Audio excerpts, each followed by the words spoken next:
I think we live in a society where we lack empowerment. So, people don't feel like they have control, or they feel of failure or rejection, or they need external validation. And all these people that I read through, like, example, Anne Frank or Nelson Mandela, for example, no matter how hard their life was going, when they hit that bottom part in the hero's journey, where like they were going through the shitstorm, yeah, they kept moving. They didn't let anything external bother them. They kept moving, and that's powerful, because they created empowerment for themselves.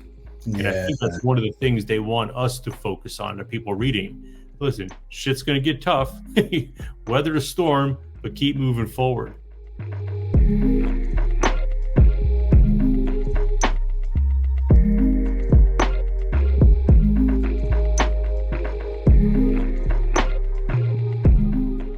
Booyaka shot. Booyaka, booyaka, booyaka. That's old. Do you know who Shabba Ranks is? Shabba Ranks, yeah, of course. Yeah. Ting-a-ling-a-ling, school bell ring, knife and fork, a fight with dumpling. Booyaka, booyaka. You have a much better accent than I would. I mean, you're from Jamaica, Yo, I got the home field advantage, man. That's the parents. Yeah. My great-grandparents from Dublin couldn't do what you did, Huh? So my great-grandparents from Dublin, Ireland couldn't do what you just did, No, man. You'd have a different twang to it, bro. You'd have a different yeah, at least, yeah. B, well, anyway, thanks for joining us, Please. Huh? Yeah, man. Hey, yes, thank you. You see, I'm on location. I'm at the JO. So you see, I got my goodies here. I got like all the background. Telling my boy Brian singing a little Shabba Ranks. B, talk to me, bro. What's going on, bro? How you feeling? Feeling good today, man. Nice, and the weather's nice today. We went out, took the kid out for a little walk, a little stroller, and just working on things. Always trying to grow. I had a couple of business meetings. Every day I'm trying to level up, just one level. That's all right. Just little by little. It's all about being consistent. I have to. That's my thing. Like, I have to. Like, when I go to bed at night, I have to do something that's going to impact my future, whether it's the smallest thing. It's just something I always and I do, and I learned it from it's kind of tying what we're talking about today, but I learned it from a lot of mentors, man. Doing a lot of reading, following people that I highly respect, and it became a big part of me. Well, this is interesting, man, because I'm curious to know those mentors, because the last time we got together, we were talking a lot about self-education. Yes. And how we, basically how we help ourselves up level. Like, what are the sources that we use? And today, we're going to talk about autobiographies. And Brian and I have read a good amount of books, been mentored by a good amount of people. So we've gotten a lot of information, a lot of goody goods, I like to say. So we want to dive into another area that's got a lot of goody goods, and that's autobiographies. So I don't know, you, as you're watching this, first of all, and welcome to this It's More Than Black or White podcast. This is Paul and your boy Brian. Like, share, subscribe. Why do we do that, Paul? Well, I'm going to tell you, because we're a podcast here. We're helping you and other people find their way to their own health and well-being outside of doctors, outside of conventional wisdom. This is about really using nature, using a lot of different things that most people fail to talk about. And your boy's right here. We're about to talk about it. We'll chop it up. All right. So, B, like, when you think of an autobiography, what's the first thing that comes to mind? First thing that comes to mind is like just you're going on a journey through people's lives. So like, and I try to find people that are going to inspire me somehow, or I might have been somewhere like, for example, I was like I read, we're going to talk about it later, but I read Nelson Mandela's autobiography. But like when I go to another country, like I just got back from South Africa, everyone out there is like, he's in love with that guy. Everyone that I met was like Nelson Mandela. And so like, if I never read his autobiography, I want to learn about him. So when I go to different places and like, oh, have you ever heard of this person? No. I learn about them. Like, oh crap! I was like, okay, so it's cool. Yeah, I I enjoy. love that. What about you? A survivor's tale. Hmm. I always like when I think about that, I think of uh like some of the ones that I read when I was younger. Specifically, Autobiography of Malcolm X. There's a book I read by Dr. Martin Luther King called Where Do We Go From Here, which was like an autobiographical tale. And geez, I'll see the color. And I got to tell you, I started reading this autobiography by Matthew McConaughey. Hmm. And I'm not sure if it's actually the content or his voice that I like so much. But did I just break up? No, you're good. Okay, good. Yeah, so I always think of it autobiography as a survivor's tale because every autobiography that I've read, the author survived something and they're providing gems every time. It's like it may not be like when I say survive, I don't want to be like, oh my God, they survived a massive war. Some of them, but like even for example, one of my favorite ones is "You Can't Hurt Me" by David Goggins. Great book, man. Love it. Great book, bro. I mean, like, I was like, damn, I didn't want to put that book down because he just like, he's just so real and raw, bro. So I was just like, God, what? Damn, David. So I really appreciate people that will take the opportunity to share their experiences because, like, you know, and we talked about this in the last episode about self-education. And if you have yet to see that, go back and check that out because that was a great episode. But like the fact that people will take their experiences and want other people to benefit from them. So I think that's important.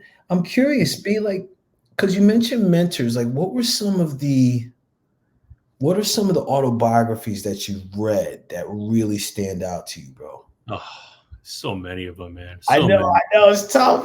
Like Bro.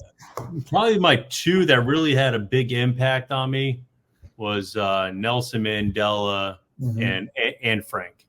Okay. Those are probably the two that really stood out the most to me. I mean, I've read other books like there was a great book out there. It's called Unbroken. They made a movie out of it with Louis Zampanini, and basically, like this guy, man, he went through hell and back. Like he was in I think World War One, if I'm not mistaken. No, I'm sorry, maybe World War Two, and his plane got shot down, and he was on a raft for 47 days in the middle of the Pacific Ocean. Finally got captured by the Japanese, and he was a POW for 2 years. And while he was in that camp, one of the main guards, had a liken to him and just basically beat the shit out of this guy, like, and just tortured him for a whole like 2 years, just like, you know, and basically wind up surviving. And the book is unbelievable. It's unbelievable. Like, so like you read these books and you're like, and one of the things I like about it too, because like the hardest part is not being motivated in life to get something. Motivation comes all the time. It's once the motivation wears off, how do you keep that discipline? So I mean, obviously I've never been on a raft for 47 days, but like, I'm not trying to put myself at these people's levels, but I'm like, all right, if I can't wake up an hour or two early to get my work done so I can become a better person, like just something wrong with my discipline. And this guy can sit on a raft for 47 days dodging sharks, dying of, you know, thirst and hunger, and then get the shit out of him for 2 years. And I'm complaining because I can't get up a couple hours early because I'm going to be. What's wrong with you, goddammit? Like, it motivates me. It motivates me to like, all right, get your shit together, you know? Yeah. So like people writing books like that, they inspire me. And I'm so grateful to have so many mentors, even though like, to me, like a mentor is not somebody you have to meet. You can be mentors from, you know, all across history, you know? So agreed. Dude, I love, you know, I appreciate that you said that because that's one of the things I appreciate about the autobiography. Like I find that I'll, like, for example, I'll go into an autobiography thinking like, oh, I just want to read about this person because I think they're an interesting person. Then hearing the makeup of of what made them them, and then hearing their experiences, you're right. I think to myself, like, yo, what the fuck is, like, damn, like, what am I complaining about, man? Like, and that is motivation, right? To me, and to me as well, because it's helping me understand, like, even though I could approach a problem, B, and I could think like, yo, this is like an insurmountable, like, this is almost unconquerable. I can read something or even hear how someone handled an experience that may be similar or parallel to what I'm experiencing. And all of a sudden I'm like, yo, I never thought about that. So it Yeah. inspires me. And then it also gives me like this extra expansion. So I'm like, well, I wonder if I use this problem this way, what Yeah. would happen? So, you know, it's like, it's really, that's why I dig when people do this, man, because as I mentioned, I'm thinking it can't be that easy to look back and like take an experience and share it so that others can understand and benefit from it.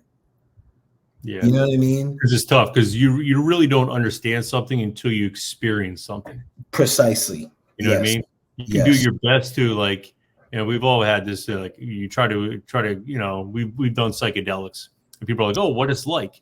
I'm like, I can't tell you in words. Like, Yeah. you have Yeah. to be there to know it, you know? Yes. And then, like, Yes. you know, if I talk to somebody like you and you had that smile on your face right away, I know, like, you get where I'm coming from. So it's like, it's hard for these people. They do their best to put a perspective in you. You know what I mean? Have you put yourself in their shoes. But it's tough unless you experience it. It's like that's a whole nother level. But we do the best we can. Yeah, man. Yeah, and that's the thing that's really cool though too. It's like, you know, so I get this story, like, I get this story in my head, especially like reading some of these older autobiographies, right? Like, they probably just were documenting their life, and then it's like, all right, I'm gonna put this out here.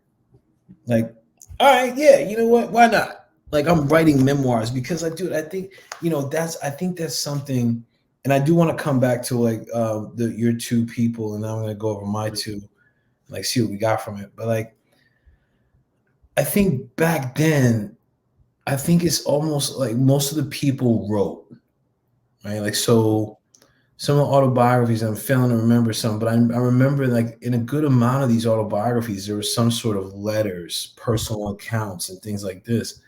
And I think that's something that's lost in our society, man. People writing, journaling, Sure.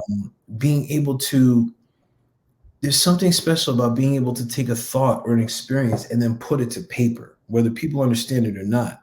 There's something that's very powerful and influential about that, man.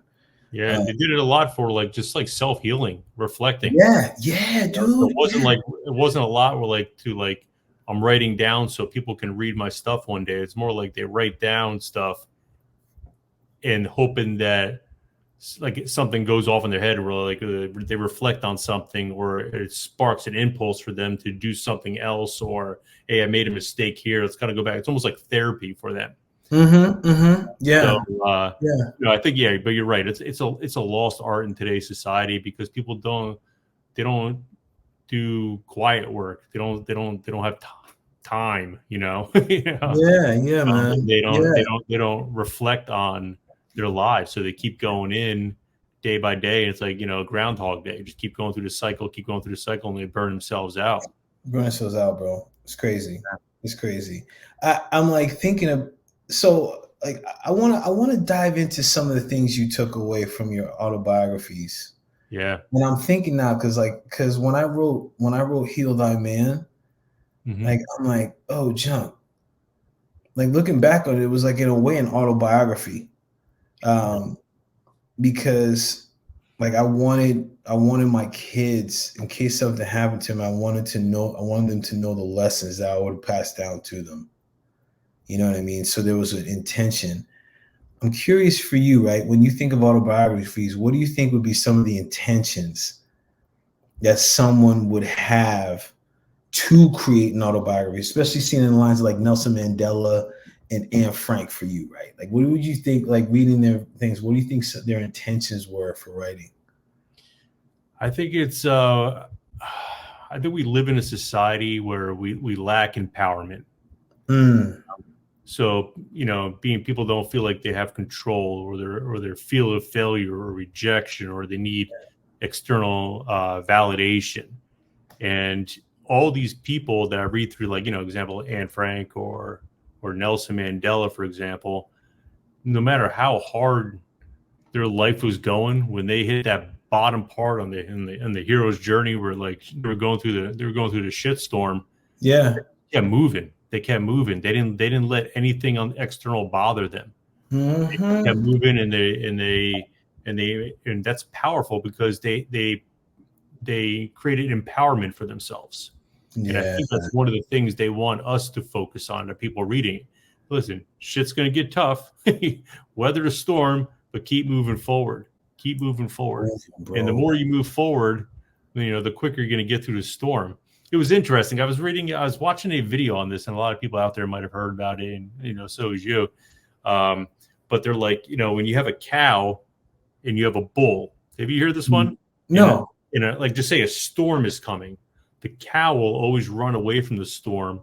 The bull will always run towards the storm, because the bull knows as you're running towards the storm, it's going to be scary as shit in the beginning. You're gonna get rained on. You're gonna get wind in your face. You're gonna get shit blown in your face. Yeah. But you get through the storm a lot quicker, because you'd be crossing paths. Whereas the cow is running away, trying to look on the screen. As the cow is running away, the storm is chasing him, and they're in the storm longer and longer and longer. Right. Because they're going with the storm. So you can either be a bull in life, or you can be a cow. And I think most people are cows because they lack empowerment. Ooh, I'm using that. I forgot who the guy is. Came up with, not a quote, but I forgot the guy's name who came up with the analogy.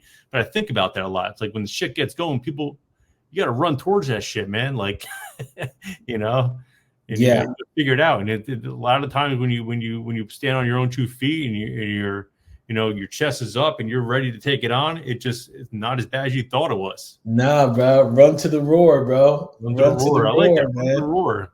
Yeah, that's the t-shirt slogan right there, man. Yeah, exactly, bro. When I saw that, I was like, yo, what?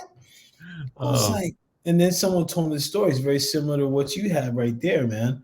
It's like, run to the roar, man. Run to the storm. Like, don't run away, run to. Yeah. That I just love stuff like that, man, because it just all makes sense to me. I'm like, you're either a bull or you're a cow, one or the other. Precisely.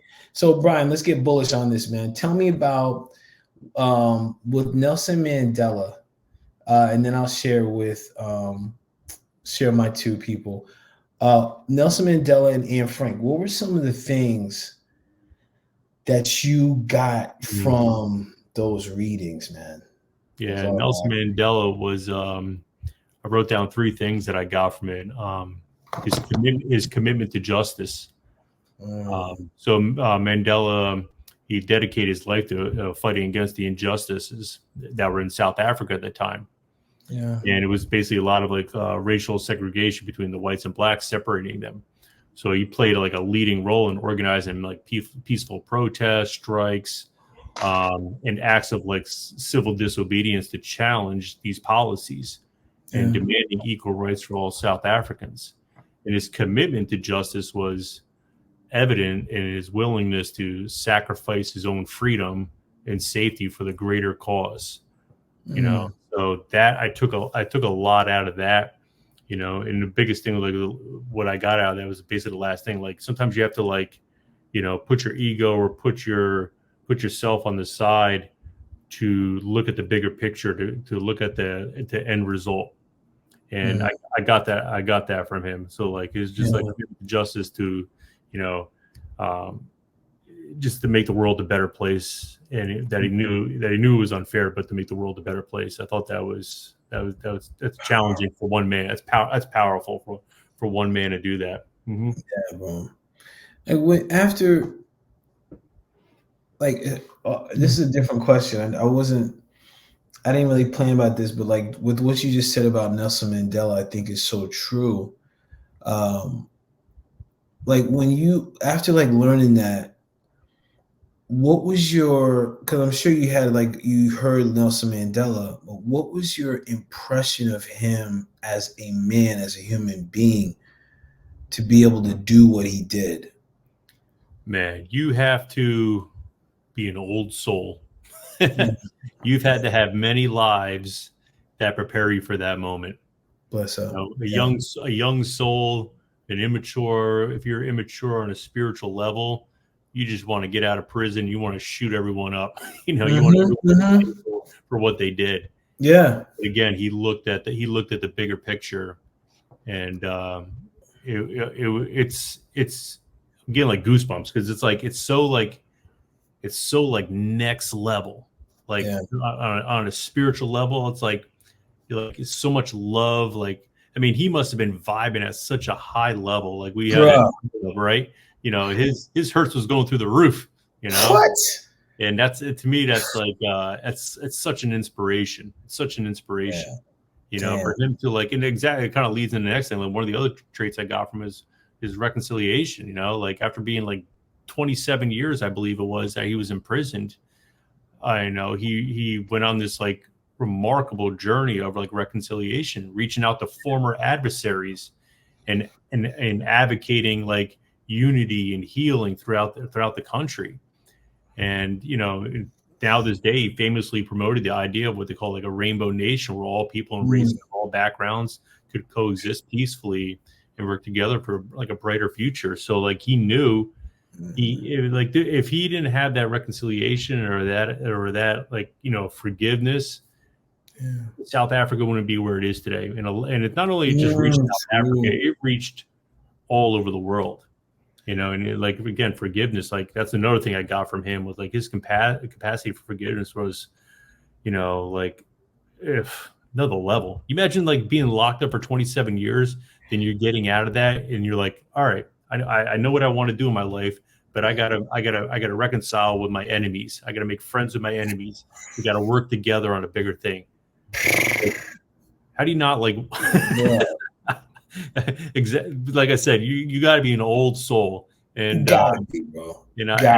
I hope as I get older in life, I definitely calm down a lot, and I definitely become more like peaceful in my life, and more calm in my life, and more loving in my life. But man, if I can get 10% of on his level, I'm okay with passing over to the next stage of my life, and working it on from there.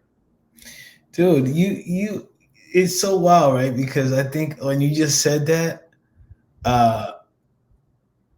so I had that same type of vibe, but in a different way, for David Goggins when I read his, right?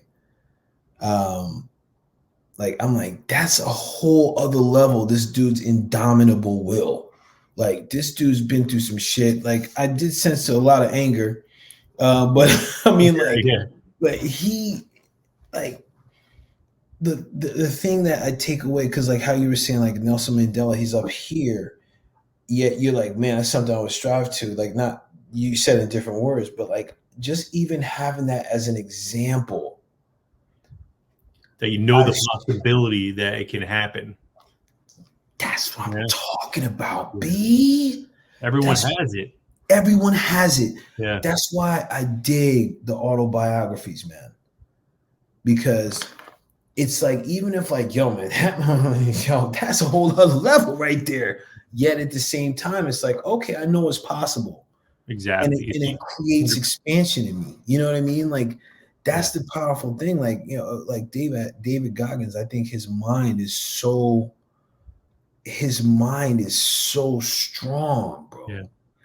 That it's like, you can't hurt me. Like, I've been through this, like I've broken bones and still went on. Like, I'm like, I got like ultra marathons and like 114-degree deserts and like broken legs and shit. I'm like, I gotta cancel the podcast tonight. I bumped my elbow, man. I'm like, I got things I gotta do. Shit, bro. Like, I can't make excuses after reading that piece, bro. Exactly. I'm like, man, it's crazy. I can't remember reading some of the books, reading some of the parts of the book and being like, God, what? Mm-hmm. Did he just? Right. Yeah. But what's good about it, what I learned a lot from him, like, yeah, you're right though. Like, yeah, a lot of it comes from anger, and I think a lot of it comes from like shame because he was like really fat, Yep. and like really out of shape, and he was like, I think he was an exterminator, and he wasn't Yeah, gonna like yeah, life or that's something like right. that, Oh. you know. And but the beautiful thing about energy is like it never goes away, but you can change the You can vibration. change it. So Yeah. he went from like, all right, I can either take anger and I can feel sorry for myself and go off feed off that vibration, or I can flip the script and turn that anger and motivate me somehow. And I Yeah. did that. I mean, I think we've all done that. I've done that a lot in my life where like I told them I wasn't, like people were telling me, oh, you're stupid, because I was bad in school. And I just didn't give a shit in school. I mean, or like people are like, oh, you're stupid. You'll never get amount to nothing, blah, blah, blah. I've had so many people tell me that in my life, like loved ones even. But I'm like, you know what? It motivated me. But as long as now I'm at a point where like I got rid of the hate, and I use it more towards love, and I try to get it out. But sometimes you need that fuel to kind of fire you up. I don't think it's healthy if you keep using anger and fear your whole life though to do it. No, bro. So I hope he doesn't an ayahuasca ceremony one day and he flushes that anger out. He may come out more angry. Yeah. I don't know with that cat, bro. The shaman and stuff, Stay hard. Stay hard. Yeah. Stay hard. Yeah. Don't you cry. Don't you cry. Don't you, what you cry about? Yo, bro, he gets me amped up. He does get me amped up. He's a cool dude. I like him. So what about Anne Frank? What were some of the things like you took away from that book, that autobiography? Yeah, man. Like, man, that was like my goal. I want to go to I believe it's in Denmark. I forgot I think that's where Amsterdam. That's where the Anne Frank house is, and I want to go there. I want to go there really bad, and it's kind of like it's gonna be like a sombering moment, but kind of be that energy around there, man. I think it's gonna change my life in a way. I mean, I don't understand how you can leave there and not have a different different perspective on things, but anyway, but like for me, like with her, like the three things I got out of her were like definitely resilience. Despite being like confined to like a small like hiding place, like in an attic for like 2 years, you remain like so resilient and maintain like a sense of hope for the future. She can still continue to like pursue her education, writing. Obviously with the diary, did a lot of personal development while she was hiding, and she refused to give way to the oppressive conditions that were crushing everyone else's spirits. And it was just evident in her determination that she found moments of joy and beauty amidst like all the darkness of the Holocaust and everything that was going around her. So that resilience, just on the mindset and like looking forward and knowing, like looking into the future, which kind of brings up a little bit of like another thing is like optimism. Like, man, like, throughout her diary, like she displayed a remarkable sense of optimism. Like even in the face of uncertain danger, like, I mean, any day, like, the Nazis can come in and just take her and kill her and her family. But she just had this like optimism about her. She wrote about her dreams for the future, expressing hope that the war would end and that she'd be able to pursue her aspirations in life. And despite the challenges of living in hiding, she maintained a positive outlook on life and finding solace in her relationships with her family and everything like that. So it was that optimism, man. I mean, like it's crazy. And probably the last one, which I really admire probably the most, was like her unwavering ability to keep faith in humanity when everything was going on. So and so like despite the experience and persecution and witnessing the cruelty of the Nazis back then, she retained such a deep faith and goodness of humanity. She expressed empathy and compassion for others throughout her diary, even those who wronged her. And she believed in the power of kindness, tolerance, and understanding to overcome like the hatred and the prejudice of the Nazis. So doing all that, man, it was just like it's just a testament of her like profound faith in humanity. So No matter like people. I don't watch the news anymore because I just I mean, yeah, fuck the news. for a lot of reasons I don't watch the news. But like Oh a lot shit. of people, like I really truly believe that inherently everyone is good. Most people are good people. I should say everyone is good, but most people are good people. And I try to have this faith in humanity. Not only Hmm. it's not just like make believe, so like my life is good, but like I try to have this faith in humanity. Everyone is good, and it'll attract good. You know what I Yeah. mean? Yeah. So Dude, that's a really powerful thing because, like, as I'm thinking about that, that's another thing I really appreciate about autobiographies that they can help me rekindle something. So it's like like when you talk about Anne Frank, there's two autobiographies. I mentioned the autobiography of Malcolm X. And I also like because to me it was an autobiography. It was the book Where Do We Go From Here, and it was written by Martin Luther King. And it was in the later stages of his life that he was writing these different letters, and it was really more letters and like when he was in jails and when he was traveling and doing these speeches. And it was so wild, man, because what like thinking about reading the reading experience, it was humbling because like I could tell that like in the reading certain things were settling in, like his work that he had done over time. And I always forget how young he was. Like he was early 30s when he died. Wait, was he? Was he I don't know. I think he was like, let me just double check, but I think he Yeah. was like he was definitely in his 30s. It was either maybe his mid 30s. Um how old was so one of the things I really yeah, he was 39. Dude, he didn't make Wow. 40. Damn, Jesus. bro. But like I could tell like one of the things with Martin Luther King is that he was all about like the racial equality. Yeah, one of the things that was fascinating in Where Do We Go From Here was it was more of he was starting to bask in and embrace that it was a socioeconomic problem.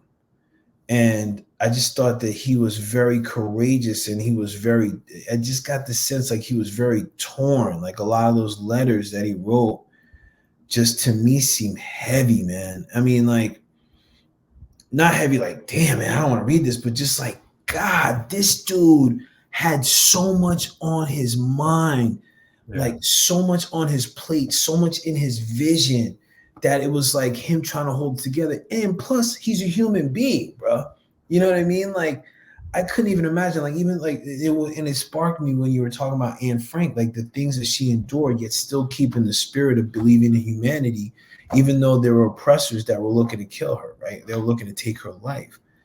And I think it's important for us as human beings to recall and remember these older beings, right? And we talked about education last time. I think this is one of the greater forms of education as well because you're hearing their actual accounts, right? It's not like a history book. Well, like, hey, let me tell you, because history is his story. Exactly. You know what I mean? Like, someone else told a story, and chances are the cats that's telling the story won because they can live to tell the story. Mm-hmm. You know what I'm saying? Yeah. Whereas an autobiography, you're like, nah, man, this is what it is. Damn it. Yeah. You know what I'm saying? Like, dude, it's such a. I gotta tell you, one of the things, right? And I'm thinking about like read and heal thy man, or write and heal thy man. I remember it was just like really funky when I started getting feedback about the book and people were like, yo, man, I didn't know you went through all that. And I remember I was like, oh shit, yeah, I did put that in there. I'm like, fuck, why did I do that? But I think I know why I did it. I mean, it's because I'm sharing the account. Yeah.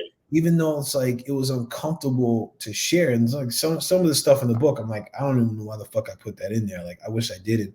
And I'm happy I did. No, But yeah, it's you just should like, always, yeah, like yeah, it's just like oh shit, like the initial shock, like, oh fuck, I did, wow, okay, hey, it's out there, it's out there now. But I think that's just the powerful thing about the autobiography. And I've always encouraged people, like, if you've gone through something, write a book. Write a book. And people, and this is the thing about autobiographies, is that it's someone's personal account.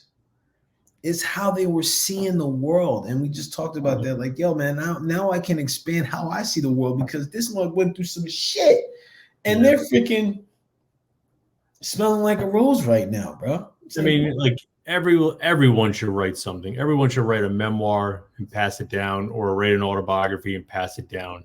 Like, I think most people don't do it is because, like, oh, I got nothing, nothing to, show the world. Like, my life isn't like Anne Frank or Nelson Mandela or Martin Luther King or Malcolm X. So, like, yeah, it might not be like that crazy, but if you look at all the times that those, like, the years this human's been on this planet, I mean, there must have been, I don't know, maybe like, 100 billion people that have existed at one point. No one ever and will ever, or has ever, or is living right now, is living your life, or will ever be able to tell the same story you're telling. It'll never happen again. Never. Why don't you leave a footprint behind and share it? And I 100%, even if you feel like you're 90 years old and you haven't done anything in your life, somebody will read that book one day and it'll spark something in there. Whether it be maybe they look at it and being like, oh man, I don't want my life to be like this. I better start moving and doing something. Anything that's going to spark and leave a little piece of your legacy behind that's going to make somebody else better. Maybe that was your purpose. Maybe that was your part of your dharma. It's another great episode that we did. Bro, you took the words right out of my mouth. Check that dharma. Check out dharma. Shameless plug here, Yo, shameless plug, and no shame it. All in the game, man. Watch that episode, because that jump was tight, bro. I listened in the editing. I was like, Oh, that's what, writing notes and shit. B, here's a question for you, bro. What do you got for me? You ready? You ready though? You ready? I'm gonna take a sip of water and I'm gonna take a sip. Take it in. Go ahead. Ready? Mm-hmm. All right. So B, you write your autobiography. Gets put in a time capsule. 100 years from now, some college kids dig up the capsule, they find your book, they read it. What's some of the things you want them to get out of your autobiography, King? Yeah, as you would say, this is an Oprah question. Yeah. I'll get there. Yeah. What are some things I want people to take out of it? Yeah. It sounds cliche, but it doesn't matter where you start. The finish line is the only thing that matters. Every day, try to better yourself. You and I both grown up with humble beginnings. Yeah.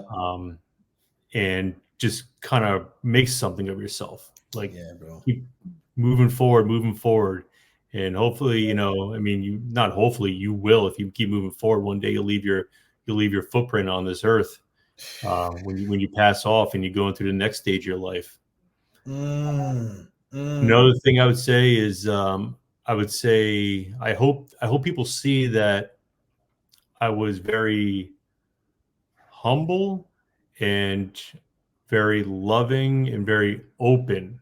Like, a lot of people, they don't like to be, especially like open. Like, people, I share everything. My man, like, I have no problem telling you everything I've done in my life. Like, and I don't care. It's not that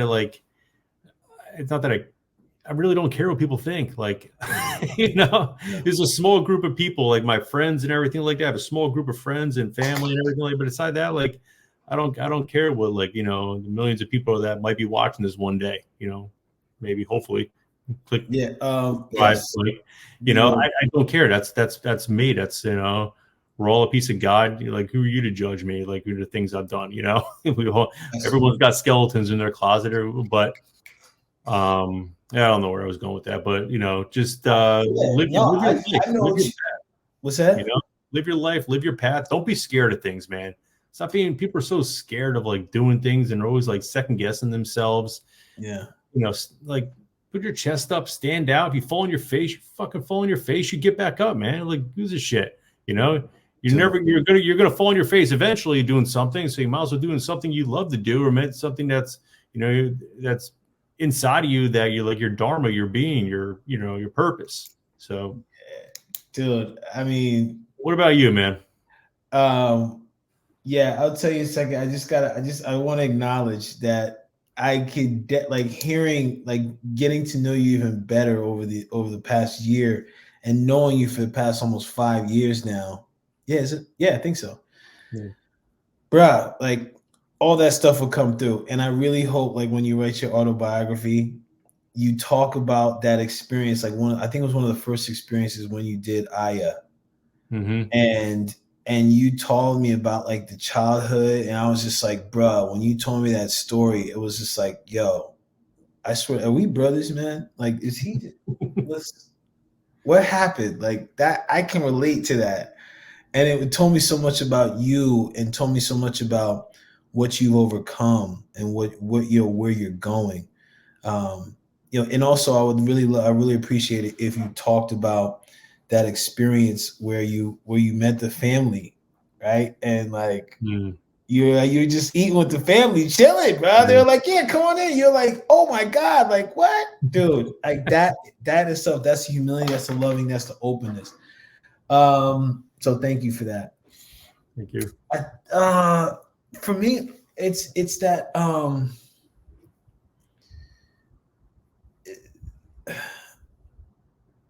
the only person that can heal you is you. The only person that can heal you is you. And I think the experience, I would want people to know from the autobiographies, that the experiences that we experience are there to sharpen us. Like you were just talking about the bull or the cow. If you're a bull, you're gonna address your shit, and you're gonna heal. You're gonna take care of yourself. You're gonna forge your strength in these adversities, and these mishaps, and these rug pulls, and these punches in the face, punches in the gut, kidney punches, trips, kicking the knees, all that shit, like whatever it is, you name it. Like there's nothing is ever forever. Nothing is ever forever. There's always a way you can move, you can transition. Like some position that you're in right now ain't gonna be it for long. So the sources, the experiences, those are all there to help guide you, just like a hero's journey. And this guiding you to yourself, to your best self, to your highest self. And yeah, that's what I would definitely want people to know, man. Like, take this away.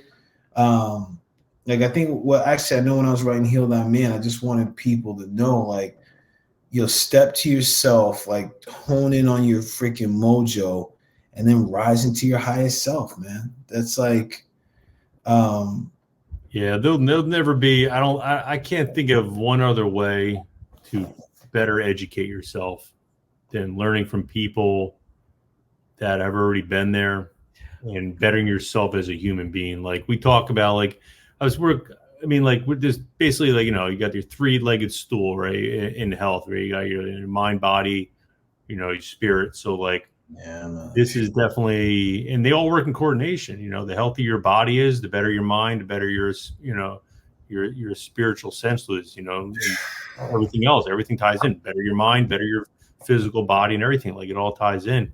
Yeah. And this is one of the main points right here, as far as, like, I think mental and spiritual. You know, get that motivation, you know, by reading through people. And basically, in essence, like for me, it's like reading autobiographies is not just about learning facts of someone's life. It's about immersing yourself in the richness of human experiences, finding a connection and resonate with stories of others, then taking those characteristics, or taking those traits of the characters and applying them in your life in a positive way. That's my motivation for reading autobiographies or learning about other people. Damn. You carry that with you. Like I was telling you, I think a pregame, like I carry a piece of Nelson Mandela in my heart. I carry a piece of Anne Frank in my heart wherever I go. She's a part of me now. Like, even though I've never met her, like, like I had no like DNA with her, but like she's with me. Like, when I think of things are going tough in my life, I'm like, all right, what would he do? What would she do? What would blah, blah, blah, and I have a lot of other mentors too. I kind of hone in on them too. Yeah, man. The invisible. We talked about that in the last episode. I was about to bring that up with Patrick Bet-Davis with his crew of people, his guidance, guidance counselors or whatever like that. He uses the invisible counselors. Yeah, I hone in on them, man. This is oh my God. Listen, we're gonna wrap up on what he said, because like that's pretty much everything right there. Right? That's it. Like, if you think you got a problem that no one else has seen or heard of, you're wrong. Yeah, you're wrong. Yeah, you're wrong. Someone has experienced what you've experienced. And if it's free of being exactly like what you experienced, I damn sure guarantee it's very close. It's very close. So people, check in, man. Get your autobiography. And look, B, I don't know about you, but I like these cats, because we in the hundreds now. We in the hundreds for subscribers, bro. So like, people subscribing and watching. Tell us, what's your favorite autobiography, and why, and what's the reason? Like, what did you guarantee I'll read it if you put it in there. I love reading. So tell me. Yeah, please. Because listen, you never, and that's the great thing about autobiographies, and I'll stop talking. Is that chances are, if you're recommended an autobiography, that thing probably has exactly what you need. Yeah. But has exactly what you need in it. So por favor, put in the comments. Yeah. My favorite autobiography is, and this is the reason. I love it. And see what happens. All right. See what happens. And then after you do that and you sit and reflect, go back and watch some other episodes specifically about self-education and Dharma. That's it. Yeah, I kind of want to leave with one note. Like, I think we live. I mean, we live in a society today where I think people feel stuck. I think depression is an all-time high. Suicide rates are an all-time high. Antidepressants are handing them out like Pez candies now, and I think a lot of it has to do with you lack inspiration, motivation. You made some mistakes that you don't know how to overcome. You lack a little bit of self-reflection, or maybe you self-reflect too much in a negative way. You lack empowerment, and you don't have enough role models or mentors out there. Pick up an autobiography, pick up a book, and watch, listen, read about these people, and you're going to realize a lot of these people, they went through the same thing you went through, and if not, maybe 10x fold. And if you can learn one or two things from these people, and you take those and make those people a part of your life, I think you're going to have you're going to have a perspective shift in your life. You're going to have personal growth. You're going to learn from it. You're going to learn from your mistakes, and you're going to be more empowered, So shit, man, Bree, you hit it so damn well, man. You turned the lights off up in this piece. Yeah. Mic drop. Everyone's leaving. Damn, bro. I'm like, universe is like, he's speaking the truth. God's like, we're done here. Yeah, we're all done here. Wrap it up, gentlemen. It was the FDA. It was the FDA listening in. They reached out to PSE&G, be like, our stock and antidepressant are dropping. Shut the lights off. Shut the lights off, man. That's the NWO up in this piece. Watch out now. Wow, B, this is how you know we're getting big. This is how you know we're getting big, bro. Start fucking with the shit. Yeah. There you go. All right, everybody. Thank you for watching. Like, share, subscribe. Until next time, we are out of here. Peace. Peace.